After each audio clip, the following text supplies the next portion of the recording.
Western Tabletop. We are here with another bolt action battle report, solo battle report. Today we are going to have a custom mission again that I've written. It's based loosely on blockbusting from the Ostfront theatre book, and it's going to be Germans versus Soviets. 12 50 points, 1, 2, 5, 0 points. Maximum order dice I'd loosely put around 18 to 20. I think the Soviets ended up at 18, and that was really at a bit of a push.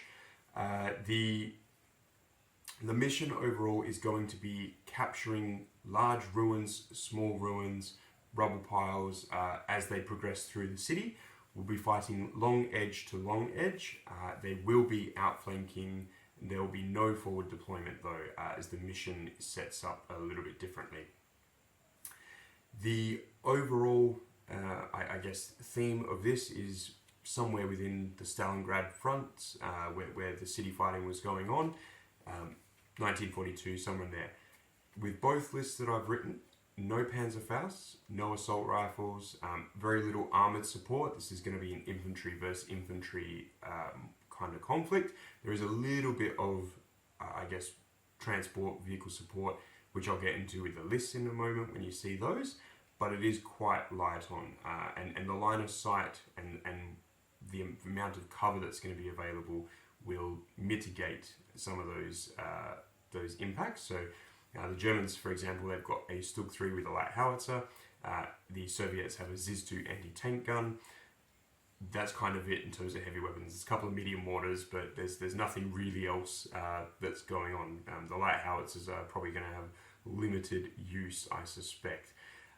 So that's all coming through. I'll go through, I've got a walkthrough of the table so everyone can see it in a bit closer detail. We're ignoring the railroads. The roads themselves that are built in the boards will be real but covered with debris, so they'll operate as blockers.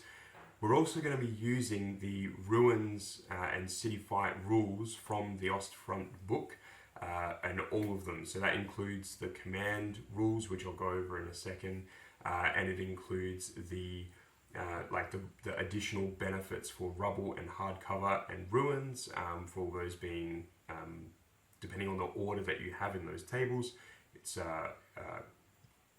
not just a -2, for example, for hardcover. You could get to instead just be -1s, or you could go all the way up to -3s.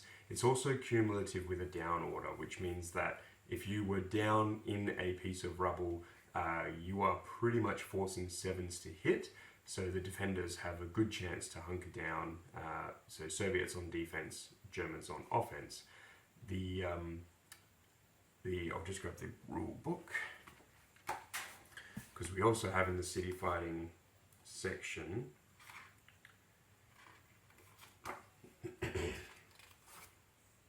you have command and control. So I'm not using the sewer movement, which pops up in some of the city fight rules. So we're just going to be using the command and control in a city fight. So this is an optional rule. It's an optional rule for the scenario games and the narrative fun.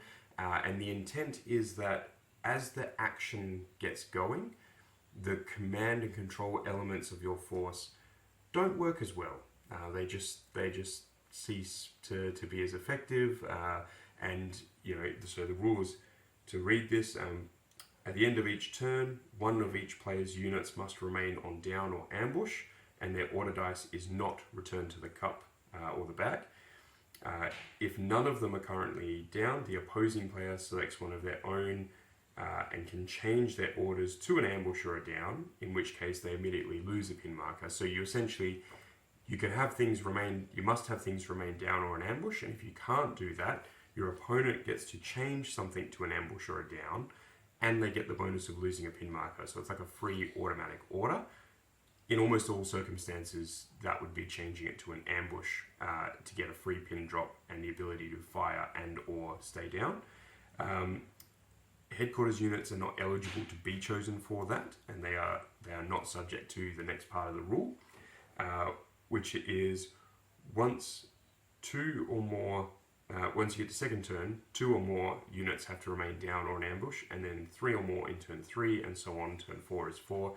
So you end up getting less and less die in the bag to actually do anything with, and some of your units will be locked out of the game.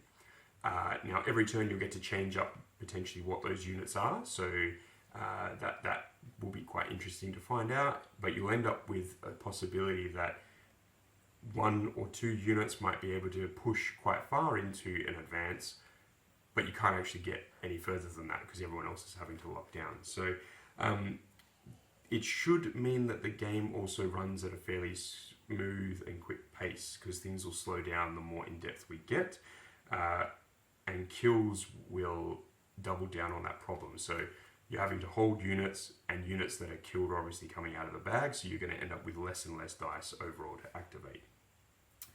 So we will see what that looks like. Again, headquarters teams or anything in the HQ selections, they're immune to this order dice setup. So if the commissars, medics, officers, if you had any artillery observers, they are simply immune. So you'll always have their dice going back into the bag. That may help give you some mobility, but yeah, you could probably expect that half your army at 12 dice over a 6-game turn, over a 6-turn game, I should say. Half your army, if it was not getting wiped out by the end of the game, simply won't be able to do anything or will be in ambush. So it's a very interesting optional rule. It's something that I want to sort of get to grips with and understand and play it a little bit, see what sort of impact it has. And then I might rerun this battle report without using that rule and just see how far the Germans can get under that. So I've got the lists ready to go. The Soviets are on 18 dice, the Germans are on 12. So the Soviets have a lot more options, but they probably will have a lot fewer impactful units as the game goes forward.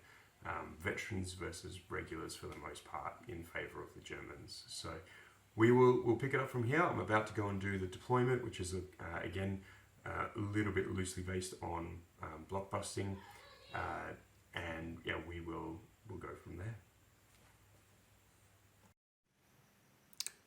Alright, so the lists have been written. Here we have the German attack force, 1,250 points, 12 order dice, and everyone's immediately going, that's not a lot for 1,250, and that's because as part of the theme and part of what I'm trying to do here and have fun, everything except the trucks is veteran. Now there's a couple of clarifications because I've had to use the models that I have on hand, so I'll just walk you through what's actually in this list. So I have, obviously we've got a command team, so that command team will just have submachine guns, not the assault rifles that they're modeled with. A veteran sniper team. Coming over here in triplicate, I have 3 veteran here infantry squads, 8 rifles, an NCO with the submachine gun, and then they've all got a light machine gun and loader. Obviously 2 regular trucks, so 1 squad will load up here with possibly the command team. I've got a medium mortar with a spotter as veteran. I've got a light howitzer as veteran. I've got a Stug 3. Now this is actually the light howitzer version as veteran. These Panzerfausts, so that they're not Panzerfausts. So I don't actually have any German flamethrower models. So this Panzerfaust team is actually a foot-mounted flamethrower team with just the regular flamethrower, not the one-shots. And then this is a veteran unit of pioneers, also with embedded Panzerfaust-looking flamethrowers. They also only have 1 submachine gun in that squad, so it's basically rifles, a flamethrower, and a submachine gun. So it's not a hard list necessarily. It's a lot of bodies, a lot of veteran bodies, little bit of mobility, but only 12 dice. And at 1250, we will need to see just how big of an impact that makes. And that's largely because if we scoot, I'll just put that list down. If we scoot over here to this monstrosity, Now, bearing in mind, I've played with Soviets a lot more, and so I'm a lot more comfortable with flexing on their list. This is the Soviet list. Now, again, as per what I'm trying to set up with the theme, most of this is actually just regular. There are a couple of exceptions which we'll point out. So we have a first lieutenant with one support infantryman. They will have the submachine guns. We have a commissar with a support staff member, and they will have, essentially, they're going to have a pistol and a rifle. A medic with a pistol. 2 guards squads, and these are equipped the same. 6 infantry with rifles, a light machine gun, NCO with a rifle, and then 3 infantry with submachine guns. And they're all fanatics, because I've taken both of these lists, the German one and the Russian one, from the armies of supplements and the Stalingrad selectors. Then I have a veteran squad, which is these ones here. A veteran squad, so they are the only veterans in the entire list. Just double checking that. Yep, the only veterans in the entire list, and that's another essentially full squad of 11, 8 rifles, 2 submachine guns, and a light machine gun. Also, tough fighters and fanatics on those guys. Then we have a small 5-man submachine gun squad in the top left there. The free rifle squad, which are upgraded with anti-tank grenades and fanatics. Submachine gun squad is actually not fanatic. I chose not to give them fanatic. Then we have a sniper team, a flamer team, the 3 anti-tank rifles just down the front here. A medium mortar with a spotter. The medium mortar, for some reason, I actually made them fanatic as well. So let's call that a design choice. It wasn't. I think I misclicked. We've got a light mortar team, not fanatic. And then we have a Ziz 2. So that's a proper Ziz 2, not a Ziz 3, just the anti-tank gun. A light howitzer with no spotter. And a BA 6-4. So the light howitzer over here, whilst it has 4 crew, it obviously only has a crew of 3. So the 4th one, the one pointing, is simply aesthetic. But that's it. And it comes in at a whopping 18 dice and 1,249 points. It should be very good at defending. So we will see just how far the Germans are able to get down this table. It's going to be very, very brutal. So I'll just quickly zip over to the total points that are on the table, just so you can understand. And so I've just flicked open the board here, the map of what I drew, and there's, but for all the different terrain pieces that count for something, I've drawn them out, I've put some points down. There's 42 points just on claiming terrain alone. That doesn't include the kill difference. So the Germans, for example, might be able to get around or avoid some of the defenders and simply claim larger point buildings and hold them after going through some of the other terrain pieces, and that would be quite significant. They also have the ability as the attacker that if they claim a particular piece, they are able to move on from it and it will remain theirs unless a defender gets to that terrain piece. So otherwise they would just simply be stuck holding on to probably the first 15 points and not get anywhere. So they have to be able to advance, they have to be able to move through what they can and capture what they can, and not be penalized for needing to run away from it and capture some more points. It also means that the defenders, if they do, like in the real world when it happened, if they get the ability to infiltrate back into some German territory, they will be able to take some points back. So ultimately, everything will start in the defender's control at 42 points. The Germans will, as they capture and move forward with territory, reduce that total down. So ideally, you're looking at sort of 21 points as an even split, and that would be a mix of the ruins and the larger ruins and rubble being split between the players. So we will see where we get to. I suspect that the kills are going to be quite important. So whether the veterans' survivability is going to play a massive factor or not, we will see. Other than that, we'll set up the deployment and we'll come back.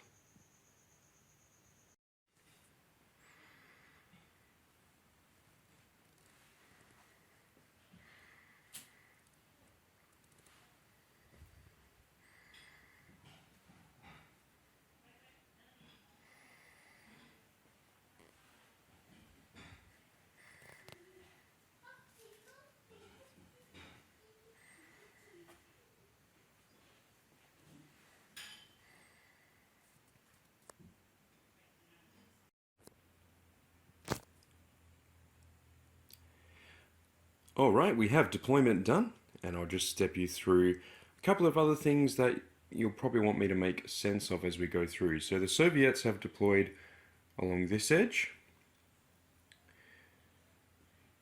We have the unit of veterans hiding in here, 2 anti-tank rifles, 3 rifle squads with lieutenant, commissar and medic nearby. Squad in there. Got the mortar team down here. The spotter for the mortar is in this top corner, and just in under there you will see the sniper team. Coming along, this is starting to move to the right hand side of the battlefield. We've got the Ziz-2 down the bottom, set up in the ruin, looking down that alleyway just in case.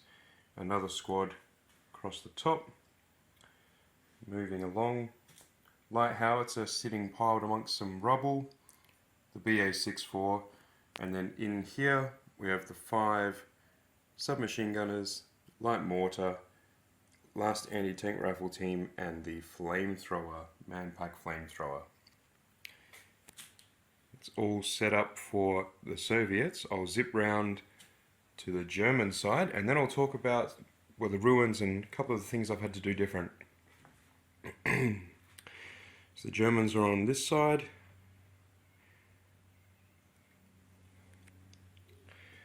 We've got the flamethrower team that are proxied using Panzerfausts. That unit's in a truck. That truck. We've got there's 1 unit in at that ruin. Sniper. Spotter for the mortar. The mortar. Moving across to the right flank. We've got a light howitzer, so they'll have a bit of a standoff shot at the Russian one. They'll probably trade shots early and open, I suspect. A unit of infantry spread out, which will make sense in a moment. Command team Stug on the edge opposite the veterans. Truck and the unit of pioneers with Panzerfaust flamethrower proxies. So I need to explain a couple of things. Ruins normally do not have levels. They normally do not have a ground 1, 2, 3 leveling structure. That clearly will not work well in the terrain and the board that I have set up. So what I'll be doing is, for these larger ruins, the 5-pointer ones, I will be doing the essentially, they will have levels. Each level will be a ruin. You will need to you can still advance from one level to another in the ruin, which is different to a building, which normally you have to run between floors, I think it is. But either way, I'll do that as that they can advance. Indirect high explosive shells have the possibility of blowing up on top level, second level, third level, ground level, etc. And so that will mean, for example, over here where we've got multiple veterans that are lined up on multiple floors, you're not going to get penalized for automatically hitting everything under it and doing an insane amount of hits off what would be a small template, for example. I've also, because of the way the mission that I've altered it and written it, as soon as a unit starts their turn, you can check to see if they can control any particular ruin or terrain piece. They simply need to have more physical infantry models touching that terrain piece than their opponent, and they will claim it. And I've done this because otherwise I would have to camp like 4 of the German units on these 1-point objectives at the back, which simply just won't be practical. So we're going to do it as, for the ones I can camp in, sure, I will, but there's no requirement to do that. We will do a first turn. If you are outnumbering the opponent, you will claim the objective. You can then capitalize on that by trying to do more damage to the opponent. But it's a start of turn check. Now that means that at the end of the game, if you want to be able to claim that back from the opponent, you will need to essentially have wiped them out to, at the end game check, wipe them to lower than your number of models. So you could, if you have 2 models on it and you've just claimed it because you wiped a unit out, and your opponent starts their turn but doesn't start on the terrain piece, it's still yours until the end of game if they run onto it with more than 2 models. So that will all play out the same. It's just going to make it easier to track the information. All these piles of rubble that are on the table, that is not rubble, that's just aesthetic. So rubble will be the craters and the actual ruin terrain pieces. This will be aesthetic and soft cover. Dragon teeth are obviously impassable for vehicles, hard cover for infantry. Craters are going to be essentially using rubble rules, so they will be typically anywhere from soft to hard, or really, really hard, depending on what order you have given that unit moving in. And then other than that, we're about ready to go. I'm going to probably be a little bit generous on some of the line of sight stuff because this table is a little bit tricky.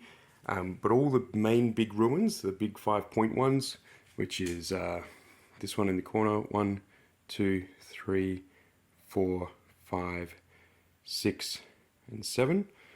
Those ones there are all worth 5 points each in terms of the victory points for the objectives. And all those ones are dense terrain, so you're not going to be able to see through it to the other side and shoot through gaps in the buildings. You're going to have to do it the hard way and either go into them in order to see out or go around them. Alright, so this is where we're starting off, and there is a prep bombardment to go down on the Soviets.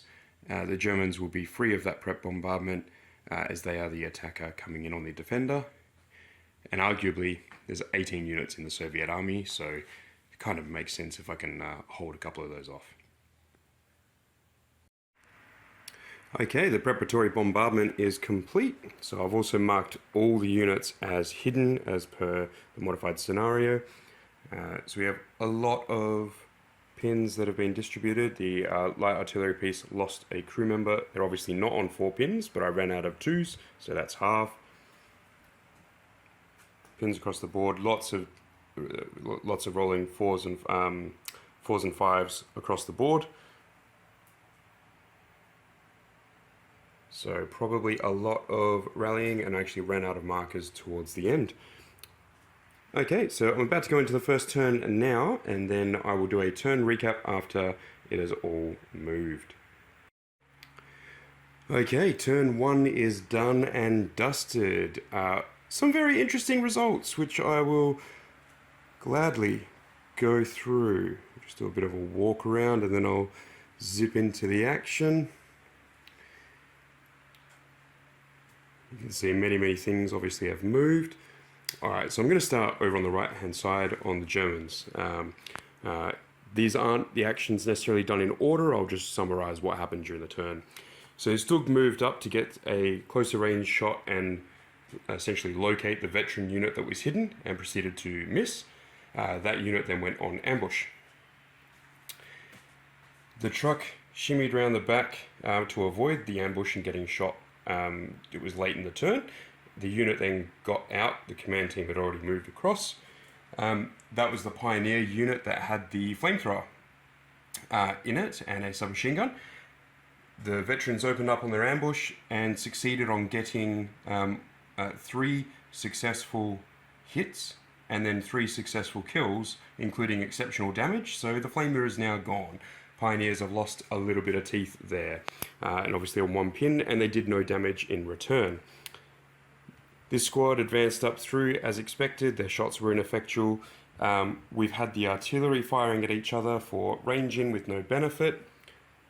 The classic sniper duel attempted to start Germans with the first dice of the turn to kick that off, and realized that they were within 12, and so shot automatically missed, and then when the Russians shot back with a regular rifle, also automatically missed. Coming across, mortar fire on both sides, ranging in on some different targets. Unit that was in the building came out, chasing down and trying to get rid of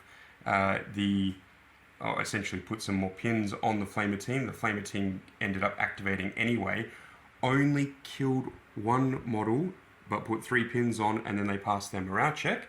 Second truck came in the back, dropped off a unit, shot into the Flamer, which we could see with more than 50% of my squad, more than 50% of theirs. So there was actually no cover for that shot, because they weren't actually on any of the terrain pieces.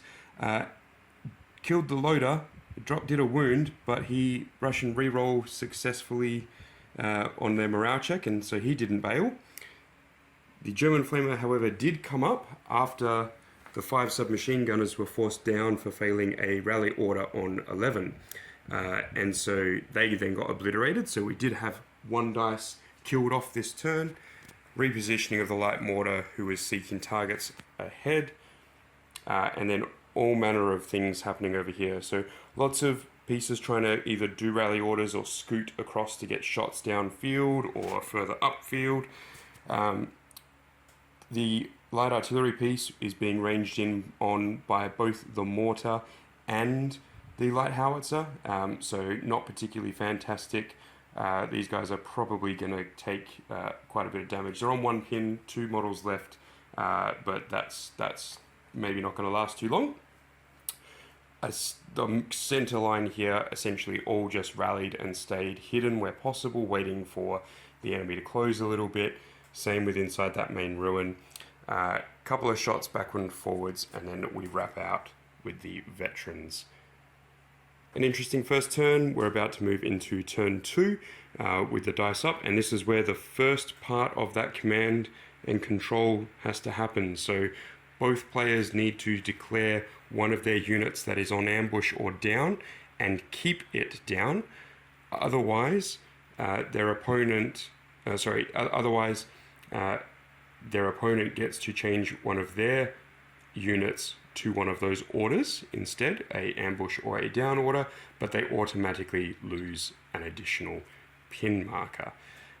So if you have none that are on a down or an ambush, then you are essentially forced to choose one to go down, but you'll get your pin back. So it's a very I've got a couple of things that were the one thing that was sent down, which were the 5 submachine gunners on the Russian side. They're dead now, so the only thing that's actually down is the sniper. So he might have to be the first one for this turn that stays down. And on the German side, they're probably going to be in the other situation where everything actually moved or fired, trying to, looking at all their order dice. So they're probably going to have to take the second option. So I'll go sort that out and we'll put the dice back in the bag. Okay, well that turn went a little differently than expected. So I've just moved the dice up from where we are, but let's cover the highlights. Both armies proceeded to start methodically erasing each other from existence. So Soviets got the start, and the Flamer zipped over here and nuked the squad, dealt 5 casualties, put another 4 pins on them, and they failed their morale check and bailed. So that was first dice out of the bag, first kill, and then the Flamer ran out of fuel. So it was an equal trade, not particularly good, that's a kill point each. The German Flamer ran in under here, forced the BA to recce away. This unit moved forward into the ruins, tried to take out that light mortar, didn't quite get there. The truck was sniped by the anti-tank rifle as they zipped around the side. The mortar, ironically, I actually couldn't see anything else from the spotter that I put down, so it was really bad placement of the spotter considering the terrain. And so here, the spotter itself actually took an advance order, and so he's now shifted down here, which allows him a bit better advantageous line of sight, because these guys were largely in the way, and so was the tall building. Snipers didn't shoot at each other this turn, but also didn't cause any damage.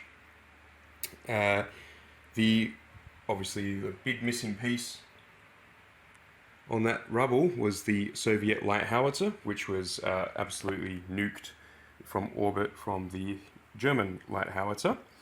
Managed to roll the range in dice, and then with only 2 crew left, they'd already they took a shot and had missed, and so when I shot back, they were eradicated. Germans moving further into this ruin, trying to get across. They put a pin and some damage. They put a pin and some damage on that unit on the inside. Truck was running away from getting shot at by anti-tank rifles. A rally here, and Lieutenant moving up, trying to get to a better position to deal with these veterans, which are once again on ambush. And the Stu can see the target it's trying to get for in the background there, the big squad of free rifles, but was not able to land a shot as they are still hidden. A very interesting turn. Yeah, quite a number of things that were certainly shot up and killed, a few indirect hits that made the difference. These units started taking shots and therefore came off of their hidden status, and we're now in turn 2. So the Germans, once again, they had none of their units that were in ambush or went down, and so they did not get any units held. So that means they can be more mobile with all of their units. The problem with that is it allows the defender to be more prepared. So they've got a medic that stayed down, and they've got this unit that stayed on ambush, and then I had the option of 2 additional units that I could have put on ambush or down. I did one of them and put the BA-64 on ambush because you can recce from ambush, and so that's a fairly safe order to put on the recce vehicle. All right, into turn 3. Okay, that is turn 3 done. So not as much progress overall this turn. Things are starting to bog down. Pieces moving around, light artillery piece taking a run order across because it wasn't on terrain. Progressing, crossing the streets all the way over here, putting pressure on those veterans. The veterans which continue to survive. They've taken, I think, 1 casualty. But now they're starting to be hemmed in. They've just got to survive and hold those 5 points. The anti-tank rifles are plinking off the side of that Stug 3, and they're not really able to hurt it at all. And so, yeah, if they had hit, I would have potentially taken pins that round, but they were not able to penetrate. They were not able to hit, my side armor. They certainly can't hurt my front armor. This big block of troops at the back sitting and waiting with support and command. They're getting a little bit smaller on the inside. I think there's only sort of 5 or 6 left. They're getting chased pretty quickly. Soviets here is a little firebase ready to go. They are also now on ambush. BA-64 did a recce run over here from the Flamer and is once again set to ambush using a voluntary dice. Germany had 1 unit forced to stay down, and they put a truck in ambush way over there, which also the truck then was forced to stay and use up one of those command dice that was reducing. So we're into turn 4. The score, the actual score overall, the German forces are winning through the points and the attritions. They are 2 kills up overall, 4-2, and they have 20, was it 5, 10, 15, 20, yeah, so they're at 25 points to the Soviets' 22 points remaining in terms of buildings. So the Soviets have got to find a spot where they can break back in and capture one building, or the game is probably going to be won in the favor of the Germans. Alternatively, if they can break in and get some of these smaller terrain pieces back to reduce that total, that would be another way to do it. However, the big primary buildings and kill points will probably be what gets us close on that tiebreaker. So as Germany forces crash against the Soviet defenses, those kill totals should get a little bit cleaner.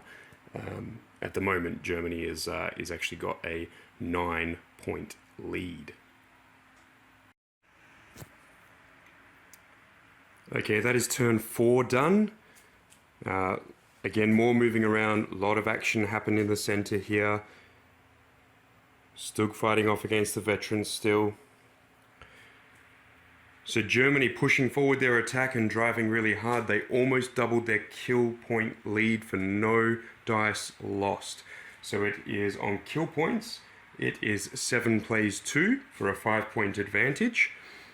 They still have the upper hand on the ruins and the points coming in. So they claimed an additional point here for a kill. And this is still owned by Soviets, but they are now on, due to the command and control rules, the German squad that went in and wiped out the previous Soviets that are there, they now are on ambush. So basically, if that unit moves, as the inexperienced rifles, they're in for a world of hurt. The light mortar team was killed off by the German sniper. We've got some range in still happening. A few units forced to go down and held there. This truck is still on ambush, but is now not threatened by anything. Maybe a long range shot from the anti-tank rifle, but the most threatening one was eliminated. We've got the command team, German command team here, getting within that 1 inch of the cover when shooting at the veterans. So that initially there was a veteran down the bottom that allowed me to negate that cover bonus when shooting at them, just because it was declared as dense and rough. So had the 1 inch bubble invalidated, so they couldn't claim cover, couldn't give cover. Very interesting. The command and control dice and having to hold things in or out is quite challenging. So even though the Germans have only lost 2 order dice out of their 10, 4 of their dice have had to remain on the board this at the end of turn 4. So, or 3 plus 1 optional one that I added. But that means, of course, there's only 6 dice in there. The Soviets instead didn't have many dice stay down this turn at all. So it's 6 dice plays 9. But the Germans in a very solid lead. Soviets need to clear out what's here and probably move forward is their best option. Alternatively, get some kills in this area and send the squad into that one. Still a couple of turns out, still a couple of turns to go, so we'll see what happens. And that is turn 5. Okay, so very interesting development. So in the center there, I'll go around to the other side, it's a bit clearer. In the center, we have a little bit of a fight on our hands. So Germans went in and cleared some stuff out. Soviet Free Squad went in, upgraded to regular, cleared some stuff out. Germans came in on the side, started putting some pins down. Very, very hot spot worth 5 points and a number of units involved in that combat. Coming across here, we still have the little bit of a dance between the flamethrower team and the BA-64. this squad here has been down for the last 3 turns. As that command and control rule starts to really show its ugly side, they're proceeding command team veterans, proceeding up, attacking other veterans who also are stuck down, which makes them very, very difficult to kill, even on 4s and then 5s to kill with Russian rerolls. Like, they're just not going anywhere. I do not want to engage them in combat because they're all tough fighters too. So strike simultaneously, veteran on veteran, all with rerolls. They simply have more models, not a good exchange. But everything else is starting to get stuck. You know, they love to be using these weapons, but they're all stuck on down. Command and control rules means that I can't use them. Mortar is still okay to go and should be ranging in on a 4+ this turn. I'd love to be using these weapons, but they're also stuck. So a high number of order dice is pretty critical for this mission. Right now we are 6 plays, 7 in the bag, but Germany still has some very strong plays, and they are very much still up both on kill points and on buildings or ruins captured. No extra kills went through on either side that last round, I don't think. I might have been one in the middle here, but yeah, that was turn 5. We're about to go into rolling for turn 6. Okay, I just double checked the mission, and this actually goes for 10 turns before a roll, so very much all still to play for. We will go straight in to turn 6. That is turn 6 done. These are definitely getting faster in turns. The Soviets really inflicted a fair bit of pain on the Germans. So again, over this center point, Soviets got the first dice using medic, lieutenant, commissar. They safely activated the rifle squad that had upgraded to regular, and they assaulted and killed the veterans who were there. Survived with 3 members and relatively intact. Reclaimed a point over here because the squad jumped into the building. Stug 3 has decided to move on. Commander and these guys are still fighting, although the commander's team is now starting to get closer to equal numbers. We had a mortar land target the Ziz 2, and a mortar actually successfully land, but it blew up on the first level. So I played these ruins as if they were levels like in a building. This unit was on an ambush and not itself the target, so it couldn't declare to go down. So it took 4 hits and lost 4 casualties, I think it was. So I was just like, okay, that's the way it's going to run. That's the easiest way. However, that still meant they could use their ambush and obliterate the Flamer team, which was trying to come across and deal with the BA-64. I was willing to risk the BA-64 shooting at me, and I figured on 2 pins plus cover plus a small team at 7s to hit for the lot, I figured that I was pretty safe from that squad. Managed to roll 2 7s or 2 6s followed by 6s, managed to roll or kill off of those, and then managed to roll just the 1 point less. So I took a pin, rolled 10 for the order check, and therefore the veterans fled the table. So I lost 2 German order dice that turn, 1 from being assaulted, 1 from the Flamer. Also, that medic, who I should paint up, really should paint up, has saved 7 soldiers in 2 turns. Yeah, that was well worth it. Sniper battle is still sort of going across. They're obviously within 12 of each other, so they have to shoot at other targets, which is proving quite hilarious. But we're really running out of some space now. So, overall scores. So with this one switching hands, and the kill points getting a little bit closer, Germany is still up. But it's starting to get a little bit closer. We have 3 turns to go before possible end of game. And obviously if we run out of models or everything that is stuck down or stuck in ambush, then that will be the case. So we have to leave 6 units in ambush or down if they were on ambush or down. Just to confirm, that is not a selective choice. It is a compulsory choice. So they're stuck, that's stuck, that's stuck, they're stuck, that's now stuck forever. And you suddenly can't use those tools in your arsenal anymore. So that really is, is causing problems. So lots of dice for the Soviets that they've got, but they can't necessarily do a lot with them. 4 of them are all 2 or 3 man squads here in this building, and then the extra ones they've got is there's a 2-man squad here, and then really this is their only unit, and they're on 2 pins. So not particularly fantastic. The BA-64 may finally get to move around and shoot in anger.